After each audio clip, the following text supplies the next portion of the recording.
მოგესალმებით. არ ვიკითხავ ისმის თუ არა, ჩემი ხმადავ, ჩანვარ თუ არა. რადგან ვფიქრობ, რომ თუ კი არ ჩანო არა ან არ ისმის, ისედაც გამიმხელთ. ცოტა უცნაური რაღაც ჩამემთხვა ახლა, ძალიან დიდი ხანია ლაივი არ ჩამიტარებია და როდესაც ვცადე კომპიუტერიდან, მოკლედ რაღაცნაირად უარი მითხრა კომპიუტერმა, ამიტომ ახლა ტელეფონიდან ვარ შემოსული და ხო ძალიან მინდოდა რომ კომპიუტერიდან გამაკეთებინა ლაივი, მაგრამ არ გამომდის დღეს. იმედია კარგად ხართ.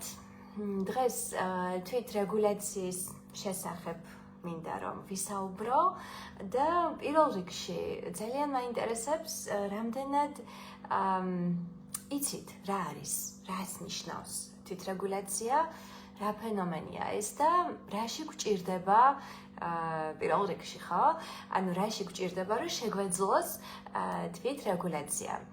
ეგ ერთი და მეორე თუ კი მიმართავთ თვითრეგულაციას, რა სახის თვითრეგულაციას იყენებთ ხოლმე ყოველდღიურ ცხოვრებაში. ამ კითხვებს ვსვამ იმისთვის, რომ ზოგადად ვიცი, რომ კომენტარები, ანუ უკავშირი ადამიანებს ეხმარება ხოლმე იმაში, რომ ერთმანეთს გაუზიარონ გამოცდილება და შესაბამისად მიიღონ სხვა ადამიანებისგან ძალზედ ღირებული და საინტერესო ინფორმაცია, ამიტომ არის რომ ზუსტად ვსვამ აღნიშნულ შეკითხვებს, ხო, რომ რა არის თვითრეგულაცია და კიდევ უფრო მნიშვნელოვანი თვითრეგულაციის რა ვერსიებს იყენებთ იმისთვის, რომ დაეხმაროთ საკუთარ თავს ყოველდღიურ ცხოვრებაში. თუ კი მოკლედ შევაჯერებთ, მანამ სანამ თქვენ საკუთარ პასუხებს მოიწერებით, თვითრეგულაცია ნიშნავს იმას, რომ ვმართოთ საკუთარი სხეულებრივი გამოვლინებები, როგორიც არის შეგრძნებები, ემოციები, საკუთარი აზრები და საკუთარი მოქმედებები. ვმართოთ ნიშნავს, რომ ვიყოთ კონტაქტში ამ ყველაფერთან.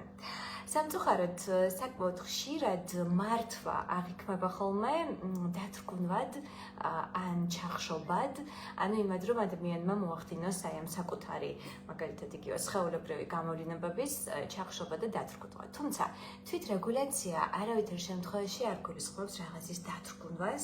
აქ არის საუბარი იმაზე, რომ უფრო მეტად, ანუ უფრო კარგად ვაცნობიერებდეთ ჩვენ იმ პროცესებს, რომელიც მიმდინარეობს თითოეულ ჩვენგანში, როგორც უკვე გითხარით, როგორც სხეულებრივ, ასევე მენტალურ, ასევე მოქმედებების დონეზე და აი ეს გაცნობიერება ზუსტად გამოვიყენოთ ჩვენ და სასიკეთოდ ყოველდღიურ ცხოვრებაში, იმისთვის რომ გადავდგათ თამამად ნაბიჯები საკუთარი მიზნებისკენ და ამავდროულად გავუმკლავდეთ იმ ყოველდღიურ ცხოვრებისეულ გამოწვევებს, რომელიც თითოეული ჩვენგანის ცხოვრებაში ნამდვილად არის ხოლმე.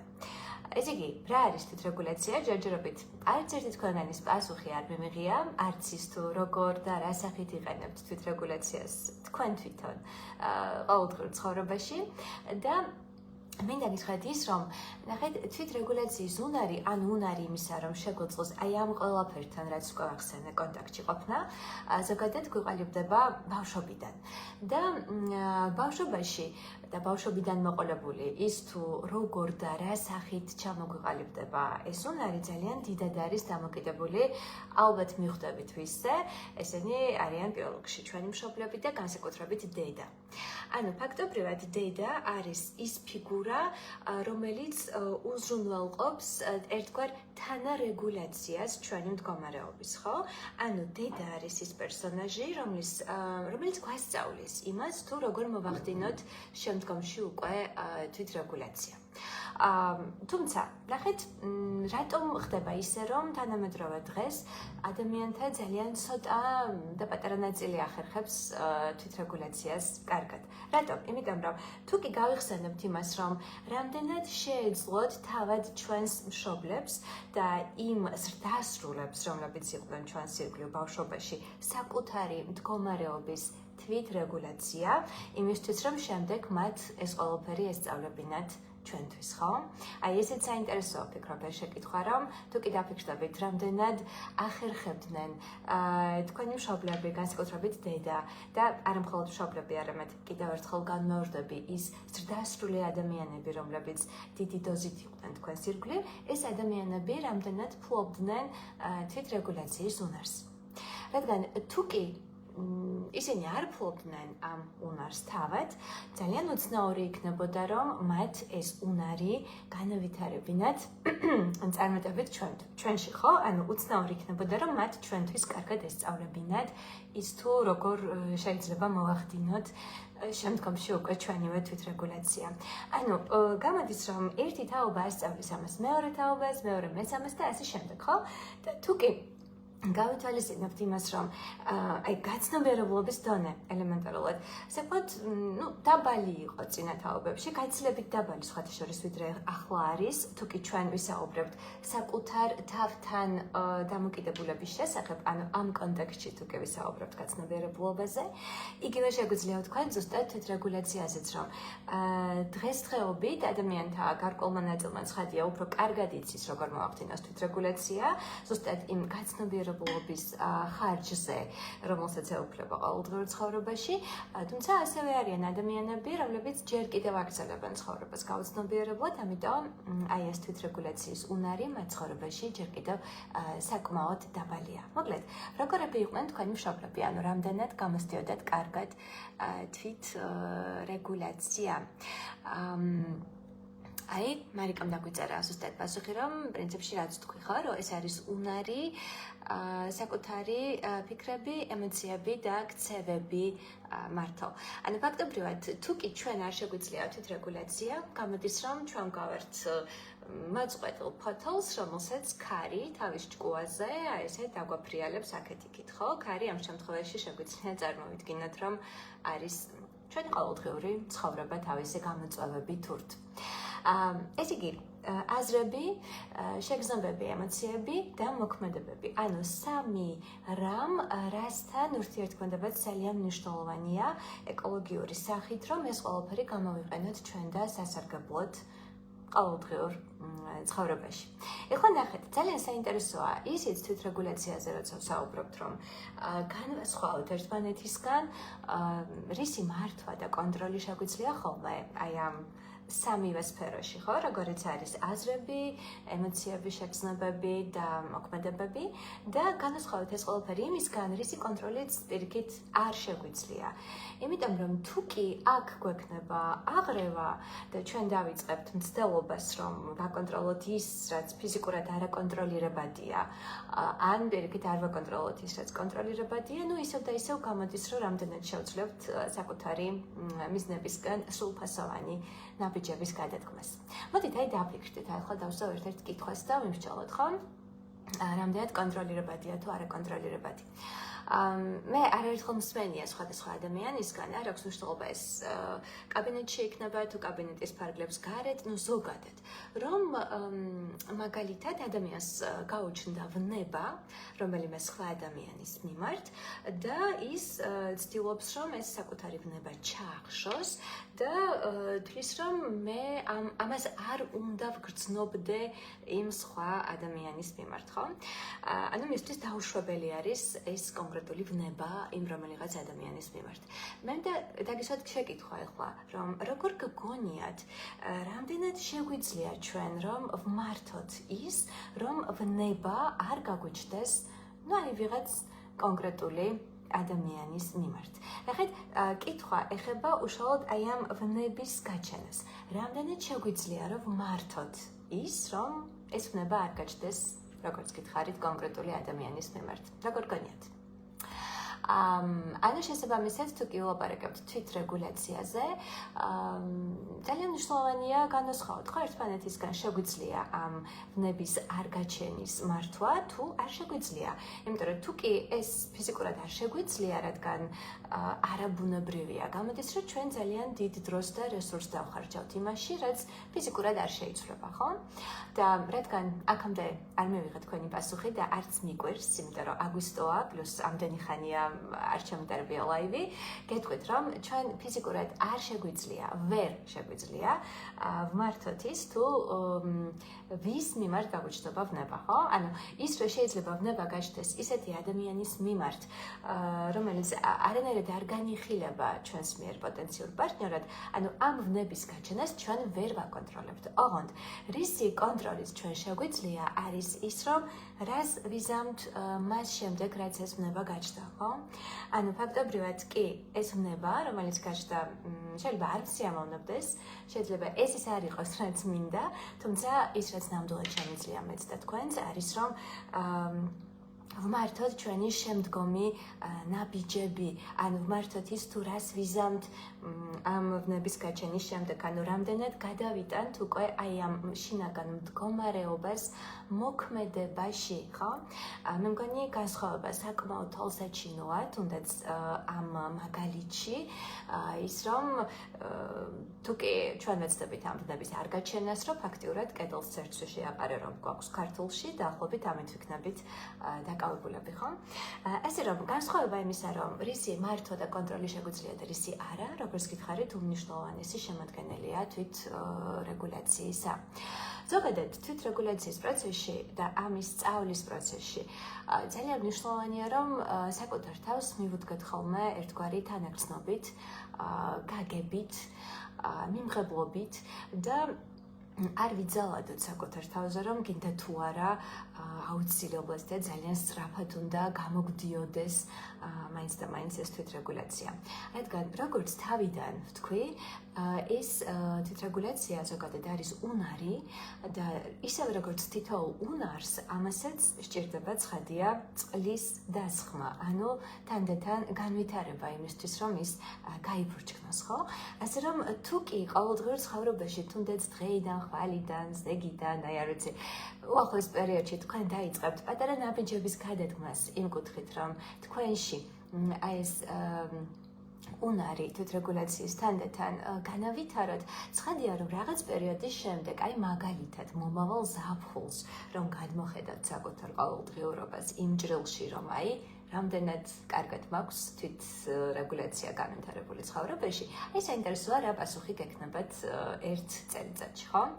აი სხვადასხვა გუშინ გადავწყვიტე, რომ დამეწყე პორტუგალიურის შესწავლა, აი ესეთ ძალიან ელემენტარულ დონეზე და ეხლა რატო გამახსენდა ეს, რომ ხო, დავიწყე კიდევაც გუშინ, რომ გამახსენდა, იმიტომ რომ ფაქტობრივად თვითრეგულაციის განვითარებაც ხო ძალიან გავს ენის შესწავლას, ხო, ამ შემთხვევაში ის, რომ ამას ჭირდება ცხადია გარკვეული თეორიული ცოდნაც, პრაქტიკა, ყურადღება, გაცნობიერებულობა და პირველ რიგში ამ ყველაფერს ჭირდება პირდაპირ ვიტყვი დრო.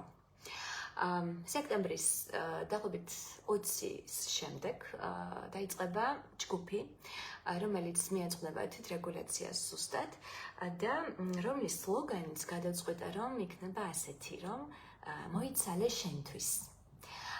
მე ვფიქრობ, რომ ძალიან მნიშვნელოვანია ეს, რომ მოვიცალოთ ჩვენთვის. თუ კი გადავხედავთ ძალიან ბევრი ადამიანის ცხოვრებას, ერთი შეხედვით, გვერდიდან შეხედვით შეიძლება დაგვრჩეს წარმოდგენა, რომ კი ეს ადამიანი ნამდვილად თავისთვის ცხოვრობს, თუმცა თუ კი ჩაუღრმავდებით შემდეგ მის ყოველდღიურ ცხოვრებას, ხოლმე აღმოვაჩენთ იქ, რომ ამ ადამიანს უბრალოდ საკუთარი თავისთვის, მართლა საკუთარი თავისთვის ფიზიკურად არ აქვს დრო. და შესაბამისად, რაღაც პერიოდის შემდეგ ზუსტად ეს დროის არქონა, ანუ დროის უქონლობა განაპირობებს ხოლმე იმას, რომ მსგავსი ადამიანი, როგორი წარმატებულიც არ უნდა იყოს ის გარკვეულ სფეროში, შემდეგ ხვდება ხოლმე უკვე ჩვენთან საკმაოდ ხშირად ისეთი პრობლემით, როგორიც არის შფოთვითი აშლილობა, ანუ კიდევ რომელიმე სხვა პრობლემა შეიძლება იყოს ხოლმე აქ, ან არ იყოს შფოთვითი აშლილობა და რომელიმე სხვა საკითხით მოგმართოს, მაგრამ რატო საუბრობ ამაზე, რომ ძალიან ხშირად მთავარი მიზეზი, რის გამოც ეს ადამიანი მოდის ჩვენთან, არის ზუსტად ის, რომ მან არ იცის თვითრეგულაცია. ნახეთ, ის იმდენად არის ორიენტირებული იმაზე, რომ რაღაცა აკეთოს მუდმივად, ხო, რაღაცა შექმნას მუდმივად. ანუ თუ დააკვირდებით, ცოტა ხნის წინ ვახსენე, რომ 3 სფეროს განვითარებაზეა ყველაფერი ორიენტირებული. ანუ თვითრეგულაცია, ეს არის აზრები და ფიქრები, ეს არის ჩვენი სხეულებრივი გამოვლინებები, როგორიც არის შეგრძნებები და ემოციები და მესამე ეს არის მოქმედება.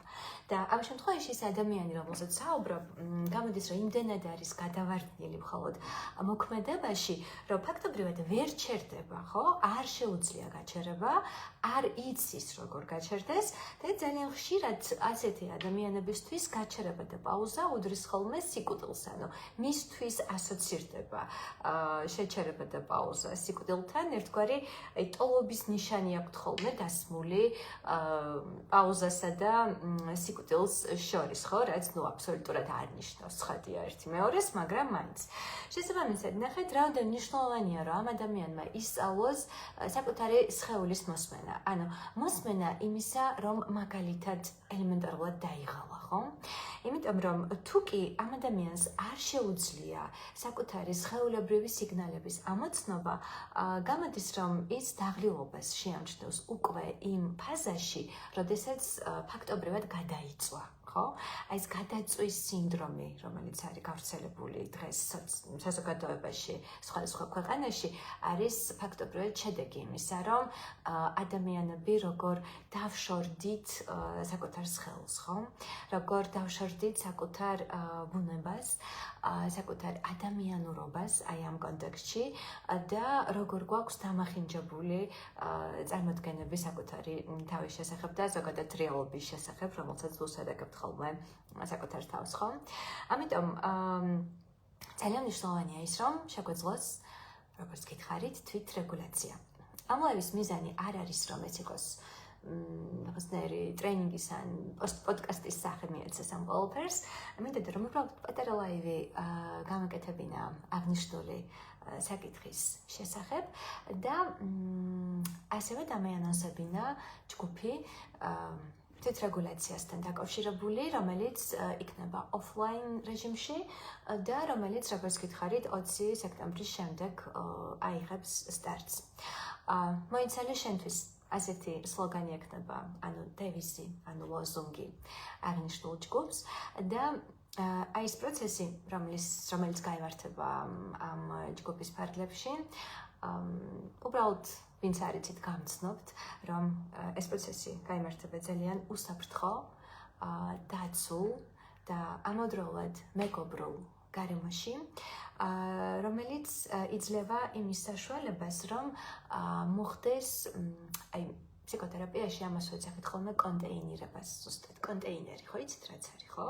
ის რაღაც ჭურჭელი, რომელსაც შეუძლია დაიტიოს ის რაღაც, რასაც ასხამთ ან დებთ ამ ჭურჭელში, ხო? აი ანალოგიურად არის ეს ტერმინიც ფსიქოთერაპიაში, რომ კონტეინირება იმ მდგომარეობებისა, რომელიც აღენიშნება ადამიანს და რომელიც თავის დროზე პრინციპში უნდა ესწავლებინა ფაქტობრივად, როგორც უკვე გითხარით, განსაკუთრებით დედას ბავშვისთვის, შვილისთვის და ბავშვიც დედის მეშვეობით, ანუ დედის მხრიდან, აი ამ თანარეგულაციის მეშვეობით ისწავლიდა იმას, რომ თვითონვე შექმნიდა კონტეინერს, ანუ ჭურჭელს იმისთვის, რომ დაეტია ეს საკუთარი პირველ რიგში ემოციები, ასევე აზრები და მოქმედებები, ხო? შესაბამისად, აი ასეთ გარემოს გვპირდებით სექტემბრის მეორე ნახევრიდან სამწუხაროდ, როგორც გითხარით, ტელეფონით არ ნორმალურად ვერ ვხედავ, რას მწერთ. აი, ნანო გწერს, რომ თვითრეგულაცია ნერვული სისტემის პირდაპირი ფუნქციური რეგულაციაა და რაო, დაერებული ავტონომიური ნერვული სისტემა მუშაობა, ზუსტად ასეა. ნუ შენელება არის ერთ-ერთი გამოწვევა წარმატებებიო. კი ბატონო, შენელება ერთ-ერთი გამოწვევა არის მისთვის, ვინც მუდმივად აჩქარებულ რეჟიმშია და მეცაც გეტყვი, რომ აჩქარებაც გამოწვევა არის ხოლმე იმათთვის, ვინც პირიქით მუდმივად შენელებულ რეჟიმშია, ხო? ანუ ზოგადად გამოწვევები გვაქვს. თითოეულ ჩვენგანს იმის და მიხედვით თუ რა გვაქვს კარგად ათვისებული და ამის ხარჯზე რა გვაქვს ხოლმე ნაკლებად ათვისებული, ხო? აი მაგალითად, როდესაც საუბრობთ იმ ადამიანზე, რომელიც სულ რაღაცის კეთების პროცესშია, ხშირ შემთხვევაში მას ამოვარდნილი ექნება სხეულებრივი შეგრძნებებით და ემოციების სფერო. ან მაგალითად იმ ადამიანს, რომელიც პირიქით ძალიან აქტიურად ცხოვრობს ყოველდღიურ ცხოვრებაში, საკუთარ აი სხეულებრივ შეგრძნებებში, ხო, და ემოციებში, ანუ ის, ვინც იმპულსური არის საკმაოდ და ვინც ფაქტობრივად ძალიან უჯერებს ამ საკუთარ ემოციებსა და შეგრძნებებს, ეს ადამიანები, თუ კი მათ დავაკვირდებით, ხო, არც თუ ისე კარგ კონტაქტში შეიძლება იყვნენ ხოლმე საკუთარ აზრებთან. ანუ ფაქტობრივად ზუსტად ამის ხარჯზე არიან ისინი იმპულსურები და ძალიან მნიშვნელოვანია, რომ პირველმა ადამიანმა ისწავლოს აი ამ ემოციებსა და შეგრძნებებთან კონტაქტი და მეორე ადამიანმა ამ შემთხვევაში ისწავლოს პირიქით აზრებთან, საკუთარ მენტალურ სფეროსთან კონტაქტი, ხო? და ასევე შეგვიძლია კიდევ ერთი ვარიანტი ავიღოთ, თუმცა მარტო სამი ვარიანტი არ არის ნამდვილად შეგნარევია ხოლმე. მაგრამ ამ შემთხვევაში ცოტა ხისტად ყოფესა გამოდის.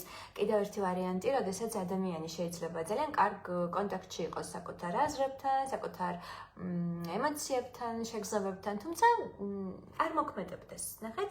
ანუ თითქოს სულ რაღაცა სჭიმავს, ხო? ეს პროკრასტინაცია არის სულ მის ცხოვრებაში, ნუ დიდი დოზით, რაც არ არის აუცილებელი მას ნიშნავდეს, რომ მას მაინც და მაინც ეშინია წარუმატებლობის, ხო? რასაც ხშირად ვასახელებთ ხოლმე პროკრასტინაციის მიზეზად, ანუ არა, აქ უბრალოდ შეიძლება იყოს ხოლმე მაგალითად დისციპლინის ნაკლებობა და შესაბამისად ამ მიმართულებით ექნება ამ ადამიანის სამუშაო, ხო? ასე რომ როგორც ამბობენ ხოლმე ხალხი ჭრელია, რაც თავისთავად განაპირობებს იმას, რომ კიდევ უფრო საინტერესო არის ზოგადად ადამიანი და მოკლედ ესე კეთილი იყოს ჩემი დაბრუნება და თქვენი დახვედრა აქ რამე თუ მე მგონი რამდენიმე წელია ლაივი არ გამიკეთებია და თანდათან ჩემი გამოჩენა არის ნიშანი იმისა, რომ მე გავაქტიურდი არა გავაქტიურდი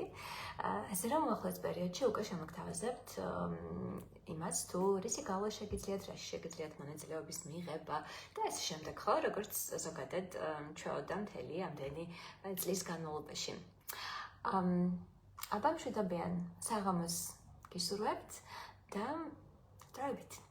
მადლობა ყურადღებისთვის.